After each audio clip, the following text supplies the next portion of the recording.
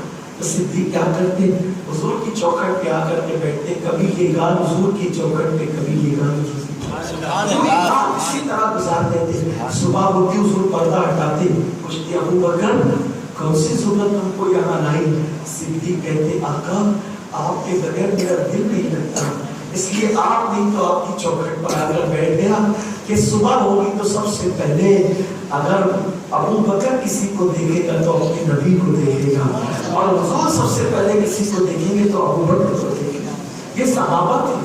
آج صحابہ کی طرف فکر ختم ہوتی جا رہی. نوجوان لڑکے چند زبان مقرروں نے کہہ دیا حضور کو علم غیب نہیں، کہہ دیا نہیں. حضور حاضر و ناظر نہیں، کہہ دیا نہیں. حضور اپنی طرف بشر، ہاں اپنی طرف. کیا دین ہے؟ آدھا پیتر آدھا پٹے، یہ دین اس کا نام نہیں ہے. ارے ہونا تو یہ چاہیے نبی کے خلاف جو بھی بولے کتنا ہی عزیز ہو ایسے نکال کے پھینک دو جیسے کوئی سے مکھی نکال کے پھینک دو. ہمارے لیے سب کچھ رسول ہے، ہمارا دین رسول ہے، ہمارا ایمان رسول ہے. وہ جامع ایمان ہے، وہ ایمان کا ایمان ہے. آقا علیہ السلام کی حدیث ہے لا یؤمن احدکم لا یؤمن احدکم حتی اکون یقال انه مجنون. آقا فرماتے ہیں تم میں کا کوئی اس وقت تک کامل مومن ہو نہیں سکتا جب تک کہ وہ اتنا بڑا دیوانہ نہ بن جائے رسول کا کہ لوگ اس کو دیکھ کر کہیں یہ پاگل ہو گیا نبی کی محبت میں. جب تک وہ اس کو پاگل نہ کہیں نہ ہو مجنون، یہ پاگل تو نہیں ہو گیا حضور کی محبت میں، اس وقت تک کوئی کامل مومن نہیں ہو سکتا. یہ حال تھا عشق کا، یہ حال تھا محبت کا. اسی لیے تو سیدنا ابو ہریرہ کو کسی نے پوچھا ابو ہریرہ حضور کے اکثر صحابہ رخصت ہو گئے، یہ بتائیں حضور کے صحابہ کیسے تھے؟ حضرت ابو ہریرہ کہتے اگر تم صحابہ کو دیکھ لیتے تو ان کو پاگل اور دیوانہ کہتے، حضور کی محبت میں ویسے ڈوبے تھے کہ تم ان کو دیوانہ اور پاگل کہتے، اور اگر صحابہ تم کو دیکھ لیتے نا تو تم کو مسلمان نہیں سمجھتے. یہ سیدنا ابو ہریرہ کا قول ہے یہ. اور کس کو کہا؟ تابعین کو کہا، تابعین کو. اور مجھے اور آپ کو دیکھتے تو پتہ نہیں کہ صحابہ انسان بھی سمجھتے کہ نہیں سمجھتے. کیوں؟ کیونکہ ہم تو عقل سے کام لینا چاہتے ہیں. ہم حضور کا نام بھی لیتے ہیں تو بڑی بے ادبی سے لیتے. میں آپ کو ایک بات بتا دینا چاہتا ہوں، آپ صلی اللہ علیہ وسلم محمد صلی اللہ علیہ وسلم ایسے لوگ کہتے ہیں، میں کہتا ہوں یہ آپ کیا ہے؟ آپ صلی اللہ علیہ وسلم یہ کیا ہے؟ حضور علیہ السلام کا جب نام لیا جائے تو القاب اور آداب کے ساتھ، اجلال و ادب کے ساتھ. جب تک یہ امت رسول کا ادب کرتی رہی، یہ امت بادشاہ اور تاجدار رہی، یہ امت عظمتوں کی معراج پاتی رہی۔ جب سے یہ امت بے ادب ہو گئی ہے، یہ امت کو زوال معلوم ہے، پستیوں میں گرتی جا رہی ہے۔ دیکھو دو چیز بتانا چاہتا ہوں اور اپنی گفتگو کو اختتام کی طرف لے جانا چاہتا ہوں۔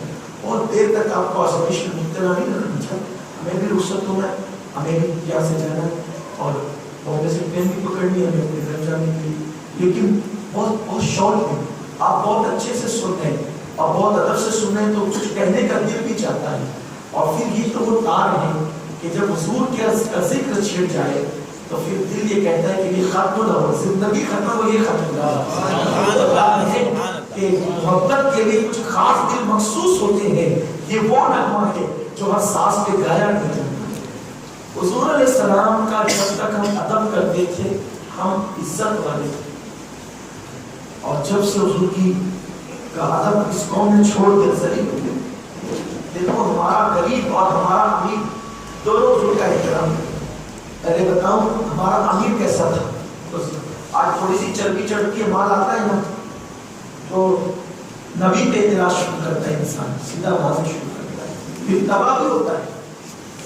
جب تک انسان کسی صاحب دل کا دل نہیں دکھاتا اس وقت تک اس کو زوال نہیں آتا۔ ارے جب کسی صاحب دل کا دل دکھاؤ گے تو زوال آئے گا، جو نبی کا دل دکھائے گا وہ کیسے اس لیے جب نبی پاک کی شان میں زبان کھولو بہت احتیاط کے ساتھ، بہت احتیاط کے ساتھ، بہت ادب کے ساتھ، ہزار بار بشویم دہن زمش کو بلائے روز نام تو گفتن کمال بے عبیس۔ اگر میں ہزاروں بار اپنا منہ مشک اور گلاب سے دھلوں پھر ایک مرتبہ نام محمد کہوں تو بھی میرا منہ اس قابل نہیں کہ میں نام محمد کہنے کا حق ادا کر سکوں۔ یہ وہ نام ہے جو کام بگڑنے نہیں دیتا، بگڑی بھی بنا دیتا ہے۔ سب نام محمد، بہت ادب سے حضور کا ذکر ہونا چاہیے، اور جب آقا کا ذکر ہو تو سب سراپا ادب بن جائے۔ دیکھو ایماندار حضور کو احترام، بلکہ استغفر اللہ تو باتیں بڑی عجیب سی کی جاتی ہیں۔ ہوٹل میں بیٹھے ہوئے جنہیں استنجا کی سنتیں نہیں آتی وہ نبی کے علم میں بحث کرتے، اور کو اتنا علم تھا کبھی اپنے ابا کی علم پہ بھی ہم نے بحث کی، اما عائشہ کے ہار کے گم ہونے پہ بحث کرتے، کبھی اپنی ماں کے ہار پہ بھی ہم نے بحث کی۔ جنہوں نے اپنی ماں سے زیادہ نبی کی بیوی کو عزت نہ دی اور جس نے اپنے باپ سے زیادہ نبی کی تعظیم نہ کی، اس قوم کو عزت کے ساتھ جینے کا حق کیا ہے؟ ایمان کا لازمی جز ہے۔ ایمان لانے کے بعد عبادت سے پہلے اللہ نے نبی کے احترام اور عظمت کا ذکر کیا ہے۔ لِتُؤْمِنُوا بِاللَّهِ وَرَسُولِهِ وَتُعَزِّرُوهُ وَتُوَقِّرُوهُ۔ اللہ فرماتا ایمان لاؤ اللہ اس کے رسول پر اور تعظیم کرو جیسا کہ تعظیم کا حق ہے۔ بعد میں عبادت کا ذکر، تیسرے نمبر کی عبادت ہے، پہلے پہ ایمان، دوسرے پہ تعظیم، تیسرے پہ عبادت۔ ہم نے ترتیب ہی الٹ دی، اب عبادتوں کا ذکر کرتے ہیں کہ ایمان اور تعظیم تو ہٹی ہے، بتائیں نا کہاں جائیں گے؟ ترتیب مت پلٹو، ترتیب سے آؤ۔ کچھ لوگ ہیں جو تعظیم کی بات کرتے ہیں عبادت میں کھوڑے ہیں، لیکن کچھ لوگ عبادت کی بات کرتے ہیں تعظیم سے کھوڑے ہیں۔ ایسا مت کرو، پورا دین اختیار کرو۔ سلطان محمود غزنوی، یہ محمود وہ ہے جس نے، آپ لوگ تاریخ جانتے ہوں گے، کئی حملے کی ہندوستان، اور بڑا بادشاہ ہے، بہت بڑا بادشاہ ہے، بڑا نیک ہے۔ اس بادشاہ کی نیکی کی شان ہے کہ محمود غزنوی کے دفن ہونے کے تقریباً 800-900 سال کے بعد کسی حادثے میں اس کی قبر کھل گئی تو اس کے کفن کو داغ بھی نہیں لگا اور جسم صحیح سلامت تھا، وہ محمود غزنوی۔ یہ وہ بادشاہ ہے، اس وقت تک یہ بادشاہ سوتا نہیں تھا جب تک کہ حضور علیہ السلام پہ 1000 مرتبہ درود و سلام نہ پڑھ گئے۔ ہم کہتے ہیں ہم بادشاہ تھے، کب تک بادشاہ تھے آپ؟ کب تک بادشاہ تھے؟ جب تک نبی سے اتنے قریب تھے تب تک بادشاہ۔ جب نبی پاک سے اتنی دور تھوڑی سی دولت آتی ہے تو شراب کے اڈوں کی طرف جاتے ہیں، تھوڑا سا مال مل جاتا ہے تو زنا کے اڈوں کی طرف جاتے ہیں، تھوڑی سی دولت ہاتھ آتی ہے تو ایک بیوی سے ہمارا دل نہیں بھرتا، ہم ناجائز تعلقات عورتوں سے قائم کرنا چاہتے ہیں۔ یہاں جو لوگ ان کی بات نہیں کرتے، یہ کام فکر ہے، آپ فکر ہو چکی ہے. وہ بادشاہ ہو کر اس وقت تک سوتا نہیں جب تک 1000 بار درود و سلام ضرور کرتا. بادشاہ کا ایک وزیر تھا جو پہلے غلام تھا بعد میں وزیر بن گیا. اس کا نام تھا ایاز. ایاز کے بیٹے کا نام تھا محمد. اور یہ محمد جو تھا ایاز کا بیٹا یہ محمود کے بہت قریب تھا کیونکہ یہ پیدا ہوا تھا بادشاہ کی نام.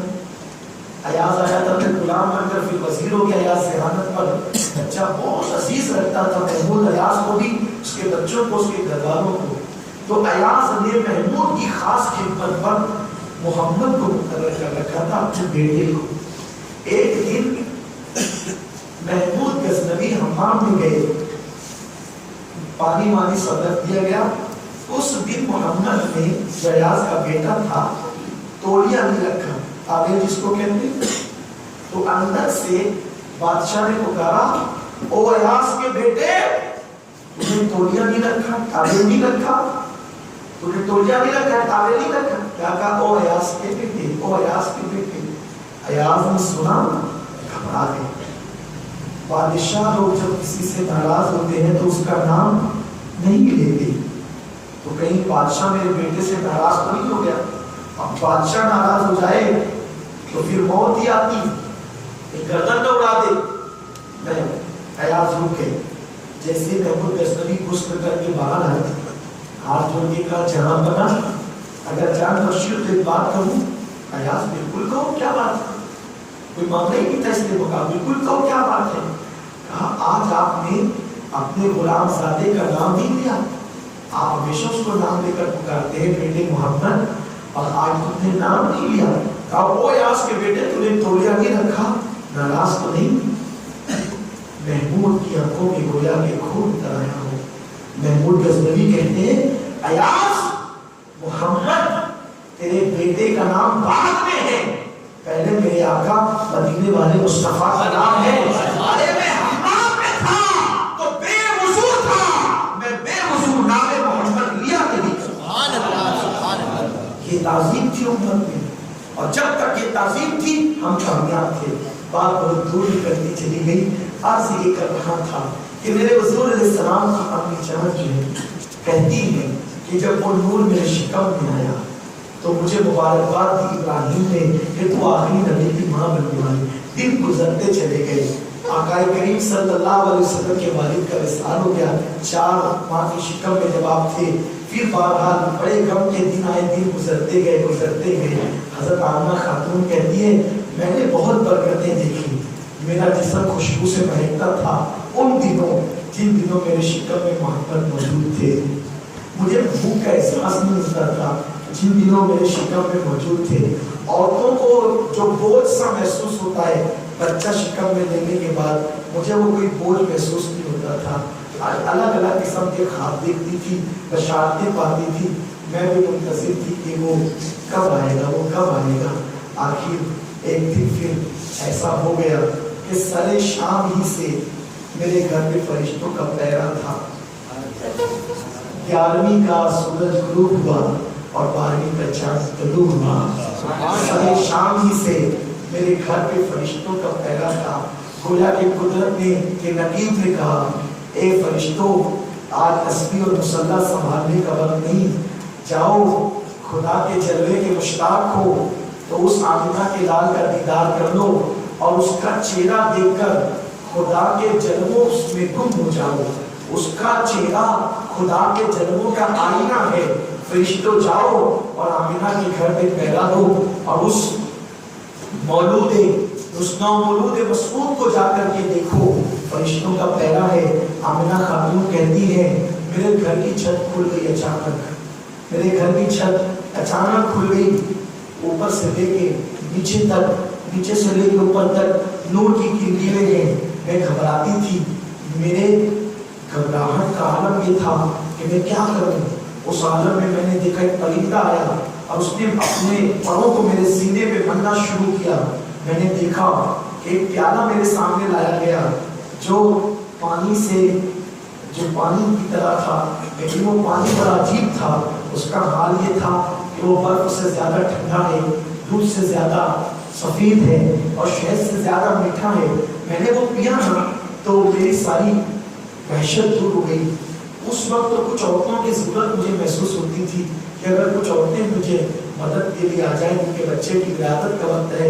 فرماتی میں نے جیسے ہی سوچا تو بنو عبد مناف کی بیٹیوں کی طرح اونچے اونچے قد کی عورتیں میرے گھر کے اندر میں نے پائی. دروازہ بند ہے, جب اچانک عورتیں میں نے دیکھی میں ڈر گئی, یہ کون ہے؟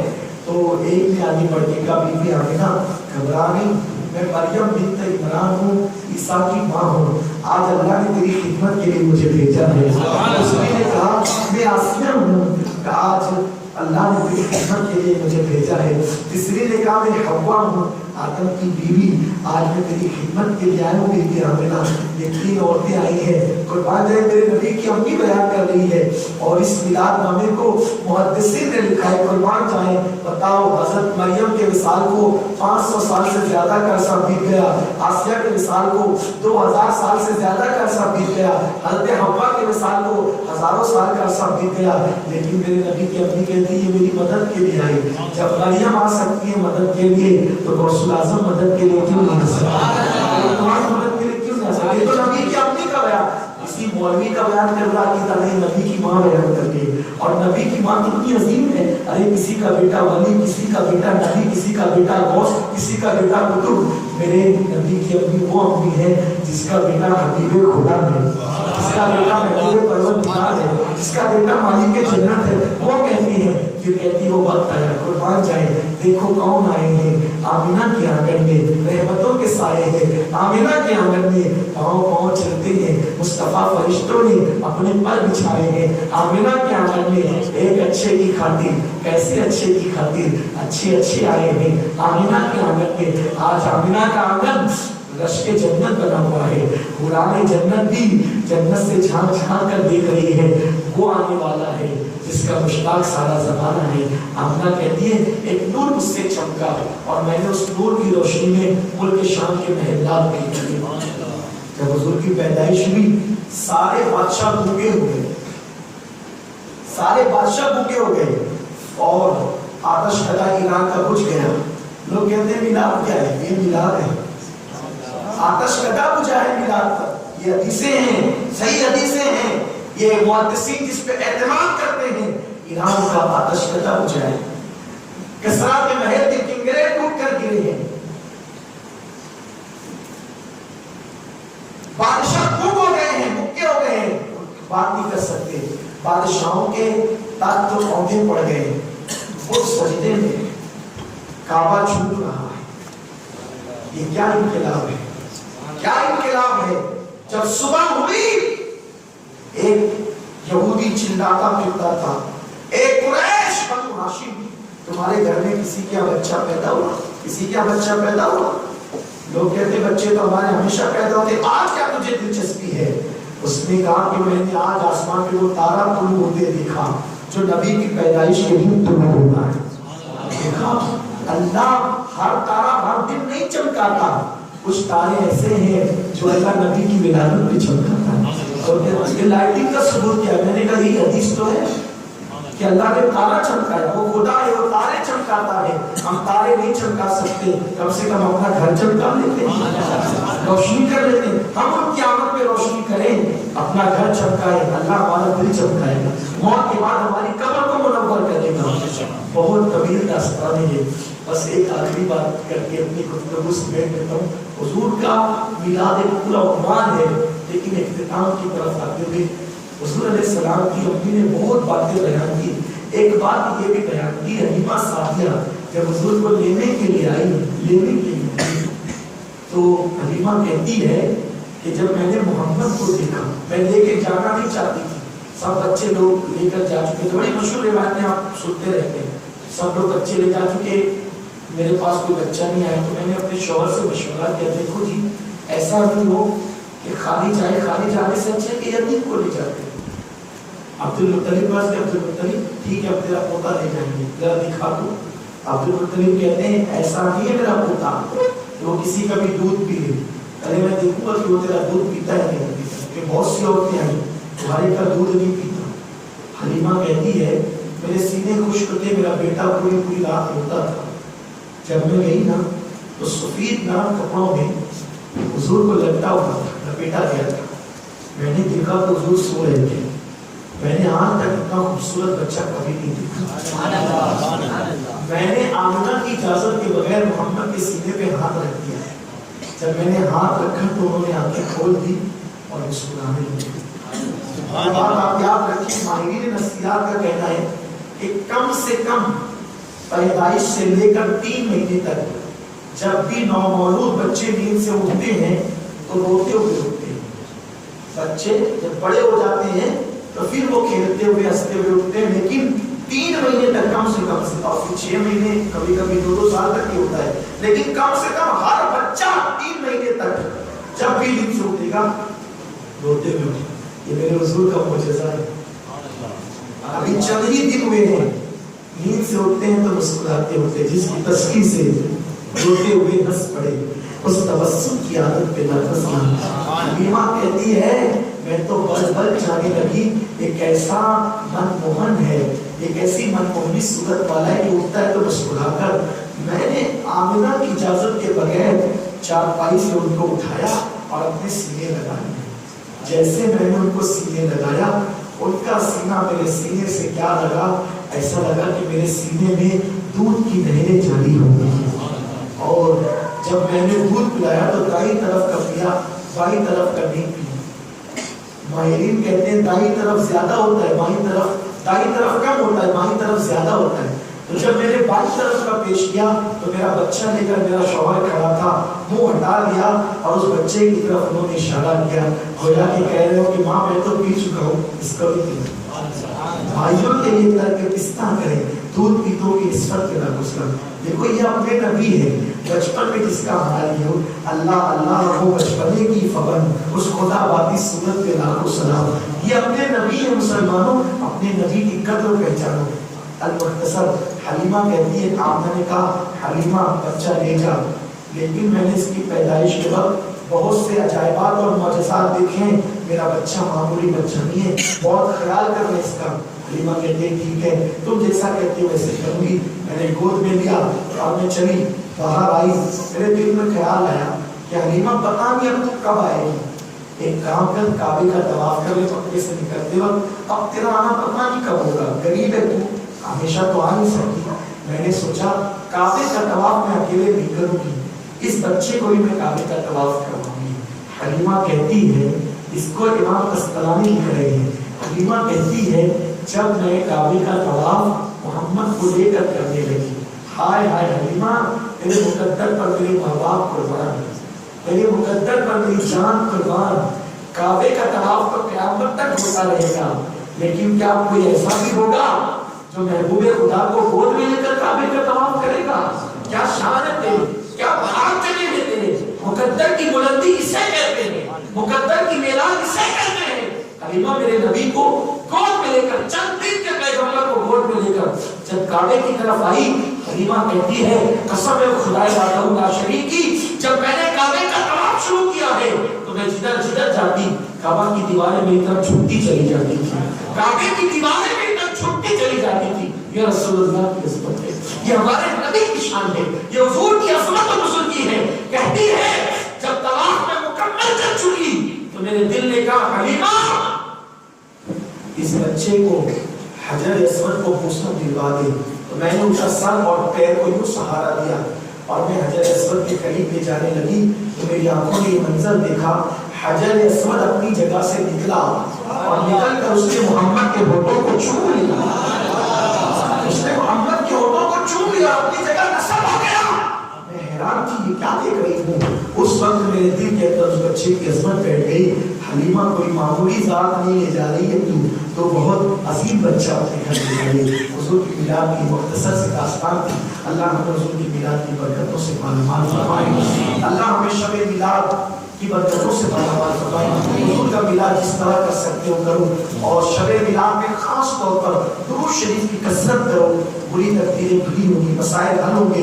آقا کریم صلی اللہ علیہ وسلم کی میلاد مناؤ، جلوس نکالتے ہو شریعت کے مطابق اس میں شرکت کرو اور راتوں کی محفلیں سجاؤ اور آقا کریم سے قریب ہونے کی کوشش کوشش کرو.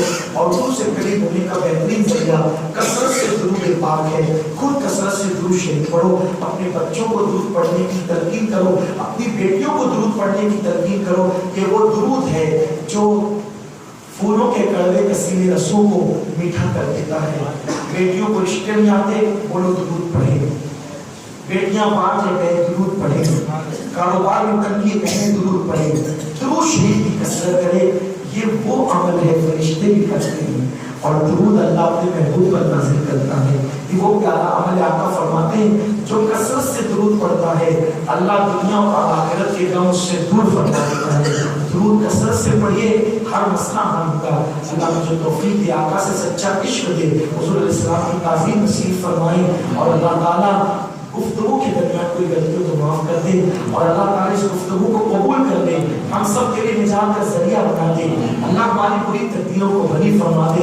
جن لوگوں نے آج اس محفل کو سجایا اللہ ان سب کو بہتر جزا دے, جو آئے اللہ ان کو بہتر جزا دے, اور اللہ تعالیٰ ہماری نسلوں کو عاشق رسول بنائے, اور رسول میں جینا ہمارا نصیب فرمائے. آپ جانتے ہیں ہر سال آپ کے راجہ پور میں سنی دعوت اسلامی کا اجتماع ہوتا ہے. اس سال بھی انشاءاللہ 6 فروری کو راجہ پور کی سرزمین پر سنی دعوت اسلامی کا سالانہ اجتماع ہوگا. امید ہے کہ آپ اس میں بھی شرکت فرمائیں گے. السلام علیکم ورحمۃ اللہ وبرکاتہ. سبحان اللہ, ماشاء اللہ.